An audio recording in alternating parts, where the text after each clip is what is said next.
बुद्धि से भरा घड़ा। एक बार किसी बात पर अकबर बीरबल से नाराज हो गए और उन्होंने बीरबल को राज्य छोड़कर कहीं दूर चले जाने का आदेश दे दिया। बीरबल ने अकबर के आदेश का पालन किया और राज्य छोड़कर चले गए। कुछ समय बीतने के बाद अकबर को बीरबल की याद आने लगी। कई महत्वपूर्ण मुद्दों पर बीरबल का मशवरा अकबर को निर्णय लेने में मदद करता था। इसलिए बीरबल के बिना निर्णय लेने में अकबर को असुविधा होने लगी। आखिरकार उन्होंने अपने सैनिकों को बीरबल को ढूंढने के लिए भेजा।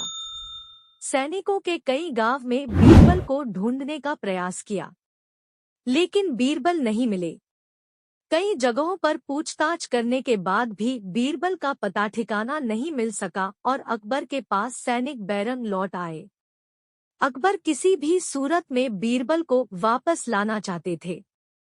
इसके लिए उन्होंने एक युक्ति सोची। सैनिकों के माध्यम से उन्होंने अपने राज्य के सभी गांवों के मुखियाओं को संदेश भिजवाया।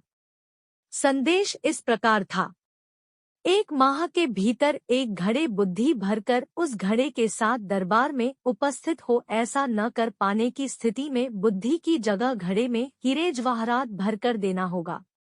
अकबर का ये संदेश सैनिकों द्वारा गांव-गांव में प्रसारित किया गया। एक गांव में बीरबल भेष बदलकर एक किसान के खेत पर काम किया करते थे। जब उस गांव ने मुखिया को अकबर का ये संदेश मिला तो वो चिंतित हो उठा। उसने गांव के लोगों की सभा बुलाई। बीरबल भी उस सभा में उपस्थित हुआ। गांव के मुखिया ने अकबर का संदेश गांव वालों को दिया तो सभी सोच में पड़ गए।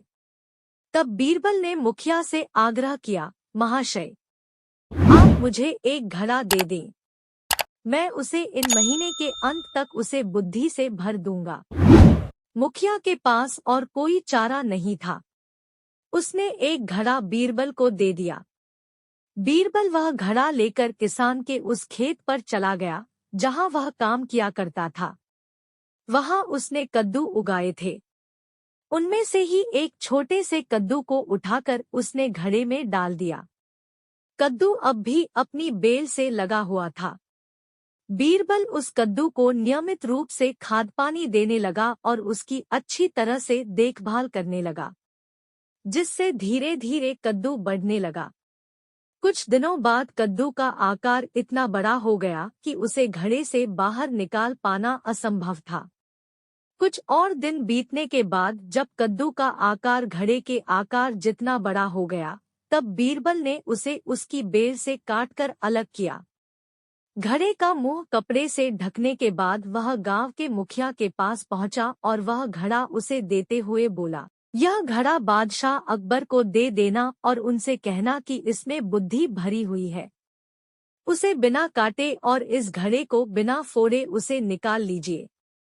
मुखिया बादशाह अकबर के दरबार पहुंचा और उसने अकबर को घड़ा सौंपते हुए वैसा ही कहा जैसा बीरबल ने उसे कहने के लिए बोला था।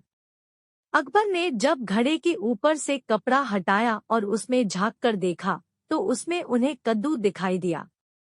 वे समझ गए कि इतनी दूर की सोच सिर्फ बीरबल की ही हो सकती है। पूछने पर मुखिया ने बताया कि यह उसके गांव के एक किसान के खेत में काम करने वाले व्यक्ति ने किया है। अकबर जान चुके थे कि वो व्यक्ति और कोई नहीं बल्कि बीरबल है। वे तुरंत मुखिया के गांव गए। वहां किसान के घर जाकर बीरबल से मिले और उससे माफी मांगकर वापस दरबार में ले आए। सीख, हर समस्या का कोई न कोई हल अवश्य होता है।